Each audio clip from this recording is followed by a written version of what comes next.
आदाब नाजरीन, आज हम आपको ले चलते हैं Saint Thomas English high school, जहां 11 अगस्त 2025 को इंटर स्कूल चेस चैंपियनशिप का शानदार इंतजाम किया गया।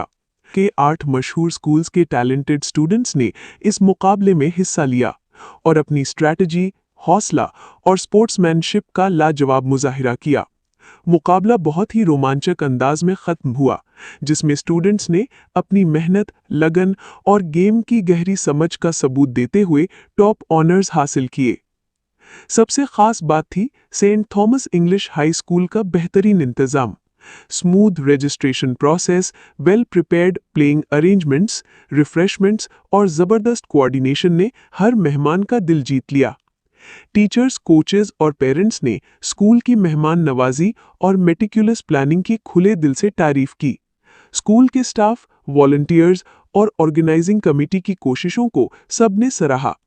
प्रिंसिपल नौरीन बेगम ने फख्र का इजहार करते हुए कहा, यंग माइंड्स को एक साथ लाकर उनकी स्किल और इंटेलेक्ट का जश्न मनाना हमेशा एक खुशी का बाइस होता है।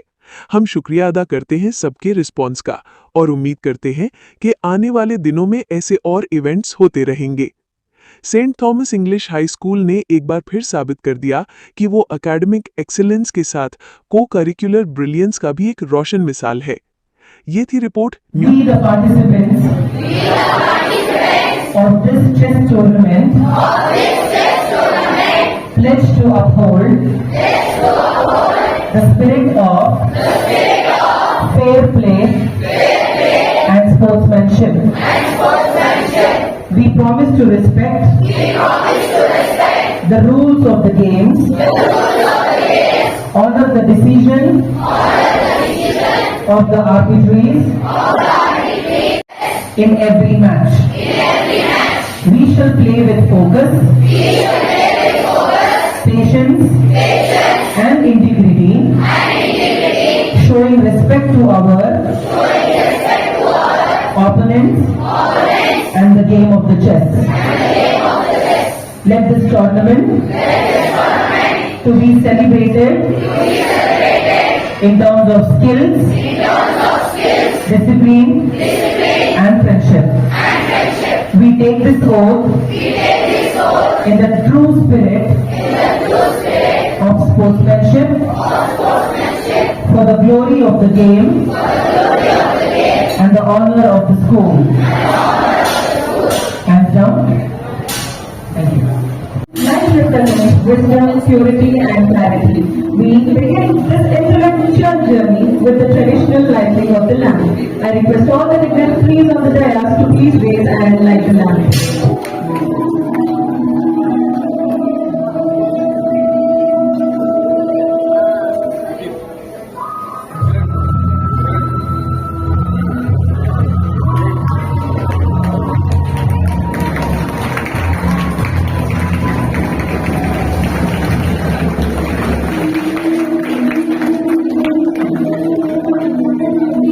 Everyone to join us in prayer as we seek focus, fairness and fortitude on this special day.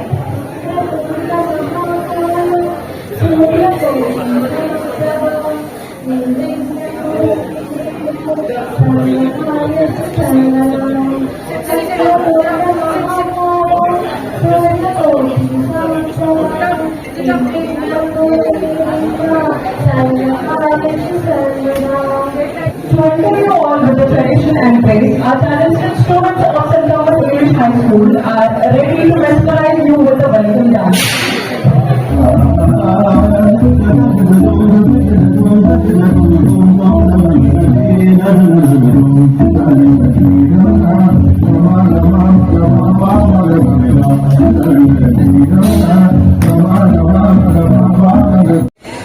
ಎಲ್ಲರಿಗೂ ನಮಸ್ಕಾರ. ಈ ಒಂದು ಕ್ಲಸ್ಟರ್ ಮಟ್ಟದ ಚೆಸ್ ಪಂದ್ಯಾವಳಿಯ ಆಯ್ಕೆ ಕೂಡ ಆಗಿದೆ. ಯಾಕಂದ್ರೆ ನಾನು ಬೆಳಗ್ಗೆ ಬಂದಾಗ ಕೇಳಿದೆ, ಕಳೆದ ಬಾರಿ ಏನಾಗ್ತಿತ್ತು ಅದು ಇಷ್ಟು ವರ್ಷದಿಂದ ನಡೆದು ಬಂದದ್ದೇನಂದ್ರೆ ನೇರವಾಗಿ ತಾಲೂಕು ಮಟ್ಟಕ್ಕೆ ಹೋಗ್ತಾ ಇದೆ. ಅಲ್ಲಿ ಬರೋದಾದ್ರೆ ಕೇವಲ ಕೆಲವೇ ಶಾಲೆಗಳು ಮಾತ್ರ ಬರ್ತಾ ಇದೆ.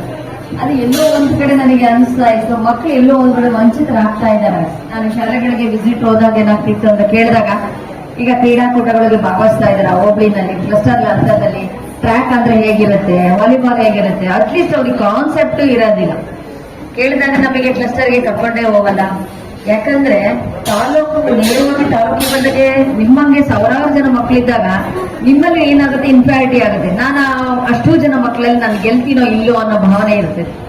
ಸೊ ಹಾಗಾಗಿ ಎಲ್ಲಾ ಮಕ್ಕಳಿಗೂ ಭಾಗವಹಿಸೋದಕ್ಕೆ ಒಂದು ಅವಕಾಶ, ಒಂದು ವೇದಿಕೆ ಆಗ್ಬೇಕು ಅಂದ್ರೆ ಅದು ಕ್ಲಸ್ಟರ್ ಹಂತದಿಂದ ಮಾತ್ರ ಸಾಧ್ಯ ಅಂತ ಕೂಡ ನಾನು ಹಾಗೆ ಕಳೆದ ಬಾರಿಯಿಂದ ಬದಲಾವಣೆ ಮಾಡ್ಕೊಂಡೇ ಬರ್ತಾ ಇದ್ದೇನೆ.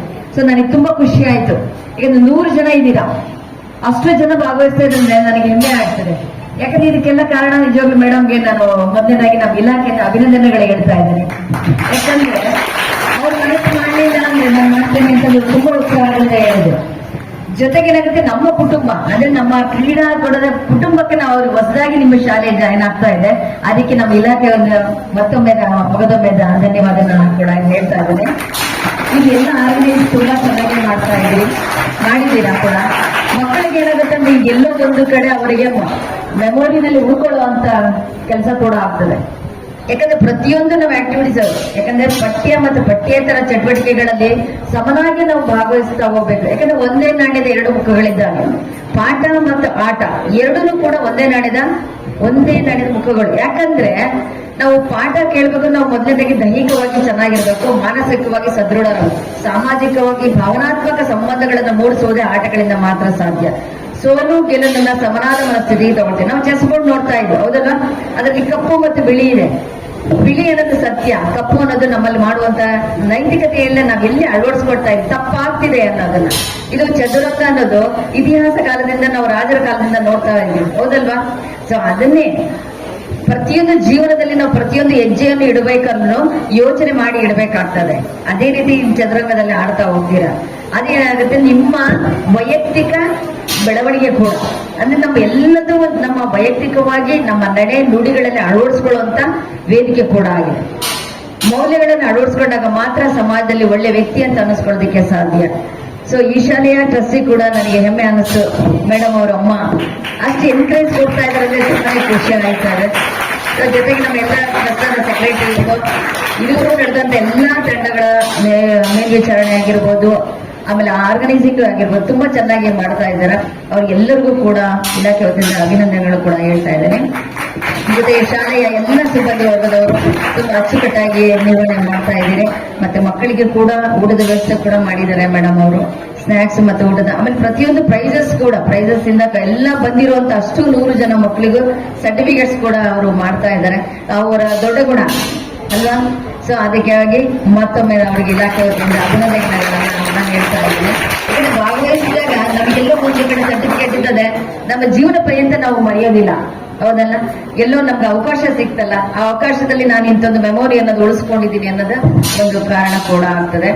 ಜೊತೆಗೆ ಈ ಒಂದು ದಿನದ ಚದುರಂಗ ಜೀವನನೇ ಒಂದು ಚದುರಂಗದ ಆಟ ಅಲ್ವಾ? ಅಲ್ಲಿ ಮೈ ಮರೆತ್ರೆ ತುಂಬಾ ಕಷ್ಟ ಆಗ್ತದೆ. ಮರೆದ ರೀತಿಯಲ್ಲಿ ನಿಮ್ಮ ಚಾಣಾಕ್ಷತೆಯನ್ನ ಉಪಯೋಗಿಸ್ಕೊಂಡು, ಕಾನ್ಸಂಟ್ರೇಷನ್ ಬಹಳ ಮುಖ್ಯ. ಈ ಚೆಸ್ ಅಲ್ಲಿ ನೀವು ಎಷ್ಟು ಏಕಾಗ್ರತೆ ಬಹಳ ಬರುತ್ತೆ ಅಂದ್ರೆ ಚೆಸ್ ಇಂದ ಮಾತ್ರ ಸಾಧ್ಯ.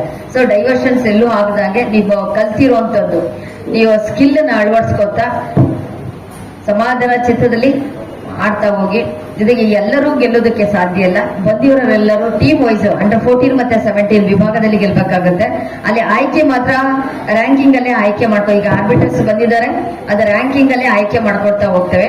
ಅದ್ರ ಟಾಪ್ 5 ಏನಿದ್ದಾರೆ ಅವ್ರನ್ನ ಮಾತ್ರ ತಾಲೂಕು ಹಂತಕ್ಕೆ ಯಾವ್ದಾದ್ರು ಶಾಲೆ ಆಗಿರ್ಬೋದು ಟಾಪ್ 5 ಅಲ್ಲಿ ನಾವು ಸೆಲೆಕ್ಷನ್ಸ್ ಅಂಡರ್ 14 ಗರ್ಲ್ಸ್ ಮತ್ತೆ ಬಾಯ್ಸ್ ಅಲ್ಲಿ, ಮತ್ತೆ ಅಂಡರ್ 17 ಗರ್ಲ್ಸ್ ಮತ್ತೆ ಬಾಯ್ಸ್ ಅಲ್ಲಿ ಟೋಟಲ್ 20 ಜನ ಮಕ್ಕಳು ನಮ್ಮ ಕ್ಲಸ್ಟರ್ ಇಂದ, ನಿಂಬಾಳ ಕ್ಲಸ್ಟರ್ ಇಂದ ತಾಲೂಕು ಹಂತಕ್ಕೆ ಆಯ್ಕೆ ಆಗ್ತಾ ಇದ್ದಾರೆ. ಅವ್ರಿಗೆಲ್ಲರಿಗೂ ನೀವು ಭಾಗವಹಿಸಿರುವಂತ ಎಲ್ಲ ಮಕ್ಕಳಿಗೂ ಎಲ್ಲರೂ ಆಲ್ ದ ಬೆಸ್ಟ್ ಹೇಳ್ತಾ ನನಗೆ ಮಾತಾಡೋದಕ್ಕೆ ಅವಕಾಶ ಕೊಟ್ಟಂತ ಎಲ್ಲರಿಗೂ thank you very much ma'am.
ಇರೋದ್ರಿಂದ ನನ್ನ ಬೇರೆ ಕ್ಲಸ್ಟರ್ಗೆ ಹೇಳೋದಕ್ಕೂ ಒಂದು ಮಾದರಿ ಆಯಿತು ಈ ಶಾಲೆ, ಹೌದಲ್ವಾ? ಯಾಕಂದ್ರೆ ಈ ಎಲ್ಲರ ಅನುಭವ ಕೂಡ ನಾನು ಹಂಚ್ಕೊಳ್ಳೋದಕ್ಕೆ ಕೂಡ ನನಗೆ ಆಗ್ತಾ ಇದೆ. ಸೊ ಈಗ ಬೆಳಗ್ಗೆಯಿಂದ ತುಂಬಾ ಉತ್ತಮವಾದ ಸಂಘಟನೆ ಕೂಡ ಮಾಡಿದ್ದಾರೆ. ಹಾಗೆ ಅದೇ ರೀತಿ ನಾವೆಲ್ಲ ದೈಹಿಕ ಶಿಕ್ಷಕರು ಕೂಡ ಇದಕ್ಕೆ ಸಹಕಾರ ನೀಡಿದ್ದಾರೆ. ಶಾಲೆಯ ಆಡಳಿತ ಮಂಡಳಿ ಹಾಗೂ ಸಿಬ್ಬಂದಿ ವರ್ಗದವರೆಲ್ಲರೂ ಕೂಡ ತುಂಬಾ ಸಮರ್ಪಕ. ಇಷ್ಟು ಹೊತ್ತು ಯಾರು ಇರೋದಿಲ್ಲ ಪಾಪ, ನಾವು ತಾಳ್ಮೆನ ನಾವು ತುಂಬಾ ನಿರೀಕ್ಷೆ ಮಾಡ್ತಾ ಇದೀವಿ. ಇನ್ನೂ ನಿರೀಕ್ಷೆ ಕಟ್ಟಬಡಿ ಅಂತ ಗೊತ್ತಿಲ್ಲ. ಆದ್ರೆ ಯಾವುದೇ ಒಂದು ಕೆಲಸ ಕೊಟ್ಟಾಗ ಯಾರನ್ನಾಗಿರ್ಬೋದು ಅವರ ಸಾಮರ್ಥ್ಯ ಗುರುತಿಸೋದು ಯಾವಾಗ ಅಂದ್ರೆ ಅವ್ರಿಗೆ ಒಂದು ಕೆಲಸ ಕೊಟ್ಟಾಗ ಮಾತ್ರ ಆ ಗುರುತಿಸುವಂತ ಕೆಲಸ ಆಗುತ್ತೆ. ಸೊ ಅಂತ ಕೆಲಸ ಪ್ರಾಮಾಣಿಕವಾಗಿ ಮತ್ತು ಆರ್ಗನೈಸ್ ಮಾಡುವ ಯಾವ ರೀತಿ ಅವ್ರ ಸಾಮರ್ಥ್ಯನ ನಿರೂಪಿಸಿದ ಶಾಲೆ ಕೂಡ ಆಗಿದೆ. ಅವರಿಗೆ ಮುಖ್ಯ ಶಿಕ್ಷಕರಿಗೆ ನನ್ನ ಇಲಾಖೆಯ ಅಭಿನಂದನೆಗಳು ಕೂಡ ನಾನು ಹೇಳ್ತೇನೆ. ಅದೇ ರೀತಿ ತೀರ್ಪುಗಾರರಾಗಿ ಆರ್ಬಿಟರಾಗಿ ಬಂದಿದ್ದಾರೆ. ಅವ್ರಿಗೂ ಕೂಡ ಇಲಾಖೆ ವತಿಯಿಂದ ಒಂದು ಸಂಘಟನೆಯ ಶಾಲೆ ವತಿಯಿಂದ ಅವರಿಗೆ ಉತ್ಪೂರ್ವಕವಾದ ಅಭಿನಂದನೆಗಳು ಕೂಡ ಹೇಳ್ತಾರೆ. ಹಾಗೂ ವಿವಿಧ ಶಾಲೆಗಳನ್ನ ಕನಿಷ್ಠ ಒಂದು 15ರಿಂದ 20 ಶಾಲೆಗಳ ಭಾಗವಹಿಸಿದೆ ಅಂತ ನಾನು ಕೂಡ ಗೌರವಿಸ್ತೇನೆ. ಮತ್ತೆ ಪೋಷಕ ಮತ್ತು ಸಮಿತಿಯಲ್ಲಿ ಮಕ್ಕಳನ್ನ ನೋಡಿದಾಗ ತುಂಬಾನೇ ಖುಷಿ ಆಗ್ತದೆ. ಸೊ 20 ಶಾಲೆಯಿಂದ ಭಾಗವಹಿಸ್ತಾ ಇರುವಂತ ಎಲ್ಲ ಮಕ್ಕಳಿಗೆ, ನನ್ನ ಆತ್ಮೀಯ ಎಲ್ಲ ಮಕ್ಕಳಿಗೆ ಅವ್ರಿಗೂ ಕೂಡ ನಮ್ಮ ಇಲಾಖೆ ವತಿಯಿಂದ ಅಭಿನಂದನೆಗಳು ಕೂಡ. ನಿಮ್ಮ ಎಕ್ಸ್ಪೀರಿಯನ್ಸ್ ಗೆದ್ದಿರುವಂತ ಮಕ್ಕಳಿಗೆ ನಿಮಗೆ ಇನ್ನೂ ಇದೇ ರೀತಿ 10 ಕ್ಲಸ್ಟರ್ ಇಂದ ಬರುವಂತ ಮಕ್ಕಳಿರ್ತಾರೆ. ಅವರ ಸಾಮರ್ಥ್ಯದಿಂದ ಜಾಸ್ತಿ ಇರ್ತದೆ. ಸೊ ನೀವು ಈ ದಿನದ ನೆಕ್ಸ್ಟ್ ಮುಂದಿನ ದಿನದಿಂದ ನಾಳೆಯಿಂದಲೇ ಚೆನ್ನಾಗಿ ತರಬೇತಿನ ಪಡ್ಕೊಳ್ಳಿ. ಯಾಕಂದ್ರೆ ನಿಮ್ಮ ಹಾಗೆ ಟ್ಯಾಲೆಂಟ್ ಆಗಿರುವಂತ ಮಕ್ಕಳು ಬರ್ತಾರೆ. ಸೊ ಆ ಮುಂದಿನ ಹಂತಕ್ಕೆ ಹೋದಾಗಿಲ್ಲ ಏನಾಗುತ್ತೆ, ಪ್ರಯತ್ನ ಜಾಸ್ತಿ ಇರ್ಬೇಕಾಗುತ್ತೆ, ಅಭ್ಯಾಸ ಜಾಸ್ತಿ ಇರ್ಬೇಕಾಗುತ್ತೆ. ಬರೀ ನಾನು ತಾಲೂಕು ಗೆಲ್ಬೇಕು ಅಂತ ಮಾತ್ರ ಇಟ್ಕೋಬೇಡಿ ಗುರಿನ. ನಾನು ರಾಜ್ಯ ಮಟ್ಟಕ್ಕೆ ಹೋಗ್ಲೇಬೇಕು ಅನ್ನೋ ಉದ್ದೇಶ ಇಟ್ಕೊಳ್ಳಿ. ಕಾನ್ಸಂಟ್ರೇಷನ್ ಒಬ್ಬರು ಮಾತ್ರ ನಾನು ಬೋರ್ಡ್ ಅನ್ನು ಆಡ್ತಾ ಇದ್ದೀನಿ ಅಂತಂದ್ರೆ ನನ್ನ ಬೋರ್ಡಿಗೆ ಮಾತ್ರ ನಾನು ಸೀಮಿತ ಆಗಿರ್ಬೇಕು. ಪಕ್ಕದ ಬೋರ್ಡ್ಗೆ ಹೋಗ್ಬೇಡಿ. ಯಾರೋ ಒಂದು ಮಗು ಹೇಳಿದ್ರು ಪಕ್ಕದ ಬೋರ್ಡ್. ಕಾನ್ಸಂಟ್ರೇಷನ್ ಯಾವಾಗ ಡೈವರ್ಟ್ ಆಗುತ್ತೋ ಗೇಮ್ ಮೇಲೆ ನಮಗೆ ಅಲ್ಲಿ ಕಾನ್ಸಂಟ್ರೇಷನ್ ಬರೋದಿಲ್ಲ, ಹೌದಪ್ಪ? ಸೊ ಉದ್ದೇಶ ಇರಲಿ, ಗುರಿ ಇರಲಿ. ನಾನು ತೆಗೆದುಕೊಂಡಿರುವಂತಹ ಕ್ರೀಡೆನಲ್ಲಿ ನಾನು ಮುಂದುವರಿಬೇಕು ಅನ್ನೋದಿದ್ರೆ, ಗೆಲ್ಲಲೇಬೇಕು ಅನ್ನೋ ಆಂಬಿಷನ್ ಇಂದ ರಾಜ್ಯ ಮಟ್ಟಕ್ಕೆ ನಾನು ಹೋಗ್ಲೇಬೇಕು ಅನ್ನೋದನ್ನ ಪ್ರಯತ್ನ ಚೆನ್ನಾಗಿದೆ. ನಿಮ್ಗೆ ಏನೇ ಸಹಕಾರ ಬೇಕು ಅಂದ್ರೆ ಇನ್ನೂ ಉತ್ತಮವಾದ ತರಬೇತುದಾರರು ಇರ್ತಾರೆ, ಅವ್ರನ್ನ ಸಹಾಯ ತಗೊಳ್ಳಿ. ಅದಕ್ಕಾಗಿ ಒಂದು ಟೈಮ್ ಅನ್ನ ಮೀಸಲಿಟ್ಕೊಳ್ಳಿ. ಅರ್ಧ ಗಂಟೆ 1 ಗಂಟೆ ದಿನದಲ್ಲಿ ಅದಕ್ಕಾಗಿ ಮೀಸಲಿಟ್ಕೊಳ್ಳಿ. ಮೀಸಲಿಟ್ಕೊಂಡಾಗ ಏನಂದ್ರೆ ಅಚೀವ್ ಮಾಡೋದಕ್ಕೆ ಸಾಧ್ಯ ಕೂಡ ಆಗ್ತದೆ. ಸೊ ಅದೇ ರೀತಿ ಎಲ್ಲ ನನ್ನ ಆತ್ಮೀಯ ಮಿತ್ರರೇ ಅಂತಾನೆ ಕೂಡ ನಾನು ಭಾವಿಸ್ತೇನೆ. ಯಾಕಂದ್ರೆ ನನ್ನ ಆತ್ಮೀಯತೆ ಜಾಸ್ತಿ ಆಗ್ತಾ ಇದೆ. ಯಾಕಂದ್ರೆ ಇಲ್ಲಿ ನೋಡಿದಾಗ ಎಲ್ಲರ ಹೊಂದಾಣಿಕೆ, ಪ್ರೀತಿ, ವಿಶ್ವಾಸ ಬೆಳೆಸೋದಕ್ಕೆ ಈ ಕ್ರೀಡೆ ಕೂಡ ಏಕತೆಯನ್ನು ಕಾಪಾಡೋದೇ ಕ್ರೀಡೆಗಳಿಂದ ಮಾತ್ರ ಸಾಧ್ಯ ಅಂತ ಹೇಳ್ತಿದ್ದೇನೆ. ಸೊ ಅದೇ ರೀತಿ ದೈಹಿಕವಾಗಿ ಮಾನಸಿಕವಾಗಿ ಸದೃಢರಾಗಬೇಕು. ಅದೇ ರೀತಿ ಭಾವನಾತ್ಮಕ ಸಂಬಂಧಗಳನ್ನ ನೀವು ಬೆಳೆಸ್ಕೊತಾ ಇದ್ದೀರಾ. ಯಾಕಂದ್ರೆ ಭಾವನಾತ್ಮಕ ಸಂಬಂಧಗಳು ಹೇಳಿದ್ರೆ ವಿವಿಧ ಶಾಲೆಗಳಿಂದ ನೀವು ಬಂದಿದ್ದೀರಿ. ನೀವೆಲ್ಲರೂ ನಾವೆಲ್ಲ ಒಂದೇ ಅನ್ನೋದು ಯಾವಾಗ ಬರುತ್ತೆ, ತಾಲೂಕು ಹಂತಕ್ಕೆ ಹೋದಾಗ ಮಾತ್ರ. ಅಲ್ಲಿ ಕ್ಲಸ್ಟರ್ ಇಂದ ಬರ್ತೀವಿ ಶಾಲೆಗಳಿಂದ. ತಾಲೂಕಿಗೆ ಬಂದಾಗ ಕ್ಲಸ್ಟರ್ ಯಾವುದು ಹೆಬ್ಬಾಳ ಕ್ಲಸ್ಟರ್ ಇಂದ ಅಲ್ಲಿ ಹೊಂದಾಣಿಕೆ ಇದೆ, ಏಕತೆ ಇರುತ್ತೆ, ಭಾವನೆ, ಅವನ ಸಹಕಾರ ಮನೋಭಾವನೆಯನ್ನು ಬೆಳೀತಾ ಹೋಗುತ್ತೆ. ಅದೇ ರೀತಿ ನಿಮ್ಮೆಲ್ಲರ ಜೀವನ ಉತ್ತಮವಾಗಿ ಕ್ರೀಡೆಯನ್ನು ಒಂದು ವೃತ್ತಿಯಾಗಿ ಮಾಡ್ಕೊಳ್ಳಿ. ವೃತ್ತಿಯನ್ನ ಪ್ರವೃತ್ತಿಯಾಗಿ ಬೆಳೆಸ್ಕೊಳ್ಳಿ ಪ್ರತಿ ನಿಮ್ಮ ಜೀವನದಲ್ಲಿ. ಯಾಕಂದ್ರೆ ನಾವು ನೈತಿಕ ಚಟುವಟಿಕೆ ಇಲ್ಲ ಅಂತಂದ್ರೆ ಮಗುಗಳ ಸರ್ವತೋಮುಖ ಅಭಿವೃದ್ಧಿ ಆಗೋದಕ್ಕೆ ಸಾಧ್ಯನೇ ಇಲ್ಲ. ಯಾಕಂದ್ರೆ ನಾವು ಮಗು ಹುಟ್ಟಿದಾಗಲೇ ಕೈಕಾಲು ಆಡಿಸ್ತಾ ಹೋಗೋದು, ಹೌದು? ಅದಕ್ಕೆ ಯಾರು ಹೇಳ್ಕೊಡ್ತಾರ? ಕೈಕಾಲು ಆಡಿಸಿ ತನ್ನ ಜೀವನ ಕ್ರಿಯೆಯನ್ನ, ತನ್ನ ಆರೋಗ್ಯವನ್ನ ತಾನೇ ಕಾಪಾಡ್ಕೊಳ್ತಾರೆ. ಅದಕ್ಕೆ ಯಾರು ಹೇಳ್ಕೊಡೋದಿಲ್ಲ, ಹೌದಲ್ಲ? ಸೊ ಹುಟ್ಟಿನಿಂದ ಮಗು ಮಗು ಹುಟ್ಟಿದಾಗ ನಮ್ಮ ಅಂತ್ಯ ಆಗೋವರೆಗೂ ನಾವು ದೈಹಿಕ ಚಟುವಟಿಕೆಗಳನ್ನ ಬೆಳೆಸ್ಕೊಳ್ಬೇಕಾದ್ರೆ ನಮ್ಮ ಆರೋಗ್ಯ ನಾವು ಕಾಪಾಡ್ಕೊಳ್ಬೇಕಾಗುತ್ತೆ. ಅದೇ ರೀತಿಯಲ್ಲಿ ನೀವೆಲ್ಲರೂ ಅಷ್ಟೇನೆ. ಯಾಕಂದ್ರೆ ಈ ಕ್ರೀಡೆ ಅನ್ನೋದು ಆಟಗಳಿಂದ ಏನಾಗುತ್ತೆ, ನಮ್ಮ ವರ್ತನೆಗಳಲ್ಲಿ ಬದಲಾವಣೆ ಆಗುತ್ತೆ, ನಡವಳಿಕೆಗಳಲ್ಲಿ ಬದಲಾವಣೆಯನ್ನು ಕಾಣಬಹುದು. ಆಮೇಲೆ ನಿಮ್ಮ ವ್ಯಕ್ತಿತ್ವದಲ್ಲಿ ಬದಲಾವಣೆಯನ್ನು ಕಾಣೋದಕ್ಕೆ ಸಾಧ್ಯ ಆಗ್ತದೆ. ಜೊತೆಗೆ ನಿಮ್ಮ ಕಾಯಿಲೆಗಳನ್ನ, ಅಂದ್ರೆ ಸಾಂಕ್ರಾಮಿಕ ರೋಗಗಳಾಗಿರ್ಬೋದು, ನಿರಂತರ ಒಂದು ದೀರ್ಘಕಾಲದ ಕಾಯಿಲೆಗಳನ್ನ ದೂರ ಇಡೋದಕ್ಕೆ ಸಾಧ್ಯ ಆಗ್ತದೆ. ದೈಹಿಕವಾಗಿ ಸದೃಢರಾಗ್ತೀವಿ. ಜೊತೆಗೆ ನಿಮ್ಮ ಸೂಕ್ತವಾದ ಪ್ರತಿಭೆ, ನಿಮ್ಮಲ್ಲಿರುವಂತಹ ಸೂಕ್ತವಾದ ಪ್ರತಿಭೆನ ಹೊರತೆಗೆಯೋದಕ್ಕೆ ಅವಕಾಶ ವೇದಿಕೆ ಕೂಡ. ಅದೇ ರೀತಿ ಉನ್ನತ ಮಟ್ಟದಲ್ಲಿ ಈಗ ಶಾಲಾ ಹಂತದಿಂದ ರಾಷ್ಟ್ರ ಮಟ್ಟದವರೆಗೂ ಹೋಗೋದಕ್ಕೆ ಅವಕಾಶ ಇರುತ್ತೆ. ಅಂದ್ರೆ ತನ್ನ ವ್ಯಕ್ತಿತ್ವವನ್ನ ರೂಪಿಸ್ಕೊಳ್ಳೋಕೆ ಇದು ಒಂದು ವೇದಿಕೆ ಕೂಡ ಅಂತ ನಾನಂದ್ರೂ ಕೂಡ ಭಾವಿಸ್ತೇನೆ. ಅದೇ ರೀತಿ ನಾಯಕತ್ವ ಗುಣಗಳನ್ನ ಬೆಳೆಸ್ಕೊಳ್ತಾರೆ. ನಿಯಮಗಳನ್ನ, ಸಮಯ ಪಾಲನೆ, ಇವನ್ನೆಲ್ಲವನ್ನೂ ನಾವು ಗುಡಿಸ್ಕೊಳ್ತಾ ಹೋಗ್ತೇವೆ. ಸೊ ಸೊ ನಿಮ್ಗೆಲ್ಲ ಆಟದಲ್ಲಿ ತಲ್ಲೀನತೆ ಹೊಂದಿದಾಗ ಏನಾಗುತ್ತೆ ಆ ಮಗು ತನ್ನ ವೃತ್ತಿಯಾಗಿ ಬೆಳೆಸ್ಕೋಬಹುದು. ಈಗ ಒಬ್ಬ ಒಳ್ಳೆ ಸ್ಪೋರ್ಟ್ಸ್ ನಲ್ಲಿ ಒಬ್ಬ ಚೆಸ್ ಆಗಿರ್ಬೋದು, ಒಬ್ಬ ವಾಲಿಬಾಲ್ ಪ್ಲೇಯರ್ ಆಗಿರ್ಬೋದು, ಒಬ್ಬ ಅಥ್ಲೀಟ್ ಆಗಿರ್ಬೋದು, ಯಾವ್ದನ್ನ ಅಷ್ಟು ನಮ್ಮ 32 ಗೇಮ್ಗಳಲ್ಲಿ 128 ಕ್ಯಾಟಗರಿ ಇದೆ. ಆ 128 ಕ್ಯಾಟಗರಿ ಆ ಮಕ್ಕಳು ಯಾವ ವಿಭಾಗದಲ್ಲಿ ಯಾರ್ಯಾವ ಹೋಗುತ್ತೆ ಅಂತ ಯಾರಿಗೂ ಗೊತ್ತಿಲ್ಲ. ಸರ್ ಈ ಎಲ್ಲ ವೇದಿಕೆ ಏನಾಗುತ್ತೆ ಶಾಲಾ ಹಂತದಿಂದ ಮಾತ್ರ ಸಾಧ್ಯ ಆಗುತ್ತೆ. ಆ ಶಾಲಾ ಹಂತದಲ್ಲಿ ಆಗುವಂತಹ ಚಟುವಟಿಕೆಗಳಿಗೆ ಪೂರಕವಾಗಿ ಎಲ್ಲಾ ಶಾಲೆಯ ಆಡಳಿತ ಮಂಡಳಿಗಳು ಮತ್ತು ಮುಖ್ಯ ಶಿಕ್ಷಕರ ಸಹಕಾರ ನಿಮ್ಗೆಲ್ಲರಿಗೂ ಇದೆ. ಇದು ಇಷ್ಟೇ ಹಂತಕ್ಕೆ ಬಿಡಬೇಡಿ, ಯಾಕಂದ್ರೆ ಶಾಲೆಯಲ್ಲಿ ಅಷ್ಟೇ ಅಂತ ಸೀಮಿತ ಆಗಬೇಡಿ.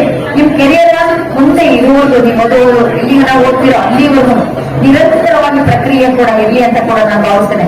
ಯಾಕಂದ್ರೆ SDF ಅಲ್ಲಿ ಅಂಡರ್ 19 ವರ್ಗು ನಿಮ್ಗೆ ಆಡೋದಕ್ಕೆ ಅವಕಾಶ ಇದೆ, ನ್ಯಾಷನಲ್ಸ್ ವರ್ಗನ ಆಡೋದಕ್ಕೆ ಅವಕಾಶ ಇದೆ. ಸೊ ಹಾಗೆ ಕಾಲೇಜ್ಗೆ ಹೋಗ್ತೀರಾ, ಓದೋದು ಜಾಸ್ತಿ ಇದೆ, ನಾನು ಆಟಗಳು ಬಿಡ್ತೀನಿ ಅಂತ ಅನ್ಬೇಡಿ. ಆಟದ ಜೊತೆಯಾಗಿರಬೇಕು ಪಾಠ.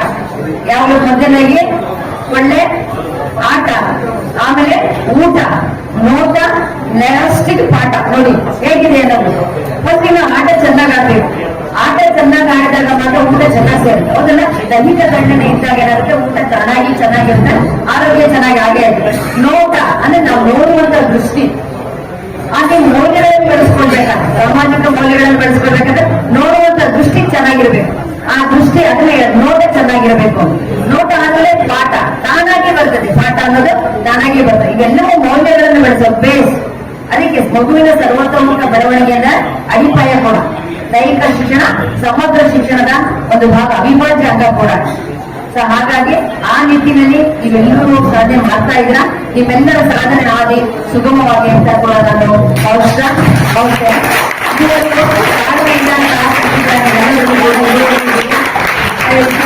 ಉತ್ತಮವಾದ ಆರ್ಗನೈಸ್ ಮಾಡಿದ ಮ್ಯಾನೇಜ್ಮೆಂಟ್ಗೂ ಕೂಡ ನಾನು ಇಲಾಖೆ ವತಿಯಿಂದ ಅಭಿನಂದನೆಗಳು. ಎಲ್ಲ ಶಿಕ್ಷಕ ವೃಂದದವರಿಗೂ, ಆಮೇಲೆ ತಂಡದ ವ್ಯವಸ್ಥಾಪಕರಾಗಿರೋದ್ರೆ ಟೀಚರ್ಸ್ ಎಲ್ಲ ನಮ್ಮ ದೈಹಿಕ ಶಿಕ್ಷಣ ಶಿಕ್ಷಕರಿದ್ದೀರಿ, ಅವ್ರಿಗೆಲ್ಲರಿಗೂ ಕೂಡ ಇಲಾಖೆ ವತಿಯಿಂದ ಧನ್ಯವಾದಗಳು. ಇಷ್ಟು ಮಾತಾಡಲು ಅವಕಾಶ ಕೊಟ್ಟಿದ್ದಕ್ಕೆ ಧನ್ಯವಾದಗಳು. ಏನ್ ಮಾಡಿದ್ದೀರಾ ತಾಲೂಕಲ್ಲಿ ಇನ್ನೂ ಉತ್ತಮ ಸಾಧನೆ ಮಾಡಿ ಅಂತ ನಾನು ಎಲ್ಲರಿಗೂ ಆಲ್ ಹೇಳ್ತಾ, ಸೌತಿರೋರು ಯಾರೋ ಹಿಂಜರಿಕೆ ಬೇಡ, ಅವ್ರಿಗೆ ಮುಂದಿನ ವರ್ಷ ಇನ್ನೂ ಟೈಮ್ ಇದೆ, ಅದನ್ನ ಮುಂದಿನ ದಿನಗಳಲ್ಲಿ ನಿಮಗೆ ಅವಕಾಶ ಇದೆ. ಈಗ ನೋಡಿದ್ರ ನಿಮಗೆ ಒಂದು ಕಲ್ಪನೆ ಬಂದಿದೆ ಹೇಗೆ ಆಡ್ಬೇಕು ಚೆಸ್ ಅನ್ನೋದು ನಿಮಗೆ ಬಂದಿದೆ. ಸೊ ಅದು ಮುಂದಿನ ದಿನಗಳಲ್ಲಿ ಉತ್ತಮವಾದ ಪ್ರತಿಭೆಗಳು ಹೊರಬರಲಿ ನಮ್ಮ ಹೆಬ್ಬಾಳ ಕಸದಿಂದ ರಾಷ್ಟ್ರ ಮಟ್ಟಕ್ಕೆ ಹೋಗಿ ಅಂತ ನಾನು ಕೂಡ ಭಾವಿಸ್ತಾ ನಾನು ಎರಡು ಮಾತಾಡ್ತೇನೆ. Very good evening to all my dignitaries, chief guests and my students. We stand here the participation as cluster level of chess tournament. A big round of applause to your leaders who gave you a chance to come as one. Thank you Gayatri ma'am and thank you Manjula ma'am. Without them, these ladies have stood with you and gave you a chance. Not only chess, the tournaments you're going throughout the schools for the inter-school competition with so much of enthusiasm was done first by them and then your PE teachers. A big round of applause to all the PE teachers who gathered here, showed the motivation, the high spirit. I can understand when all the PE teachers stand with you, they want their children to win. I know that. We want our children to win. We want our school to win. But when Hebbal cluster ma'am is talking, Gayatri ma'am is talking, or Manjula ma'am is talking, they are not talking about a particular school. They are talking about all the children. We want all the children to win. Yes, the dedication, the effort, the enthusiasm, the spirit. A big round of applause to all the participants. As the energy level has come down, children, a big round of applause for you all. Higher. Very good. This moment or this day was not only, we did it with lot of efforts. We wanted you all to be welcomed by us. Truly and heartedly, we wanted every student to come to our school and participate. As for us, participation is more important than winning. A game teaches not only winning. A sport teaches not only winning. Definitely, when someone is winning, the other is learning. Yes? Especially this game, I know it was not tiring. for the body. It was not a physical game, but it was a lot of stress on the mind. More than you, I think all the PT teachers have been under stress. Good to see all the PT teachers under one cluster. I think very good recognition as a Nepal cluster we are getting. Thank you, ma'am. Thank you for your time and effort. You came, you gave us the love and care. You spent so much of time. And thank you, Manjula, ma'am. All this could happen only because of them and our PE teachers. I congratulate all the students who participated because I don't want to congratulate only the winners. I am telling you, sports is all about participation. Today, the day was not only for winning the game. We took it as a celebration. St. Thomas staff and I made sure that every PE teacher, every student who is coming to our school will have memories carried from here. Thank you, my teachers. This wouldn't have been happened or organized without your efforts. I always say, a management can do very well only if our members and team stand as a perfect team. So thank you, teachers. And coming down to the participants, thank you, children. Your participation made you winners.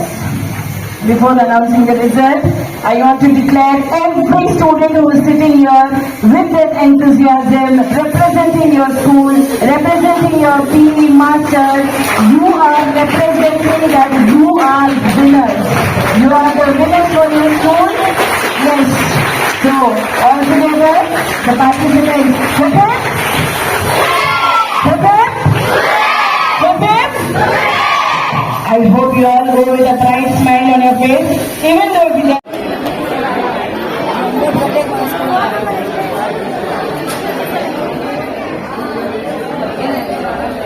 Yes, students, wait in silence. Let us go with first under 17 boys. I'll just call the student's name. Please, if you know, then you can come out. Okay?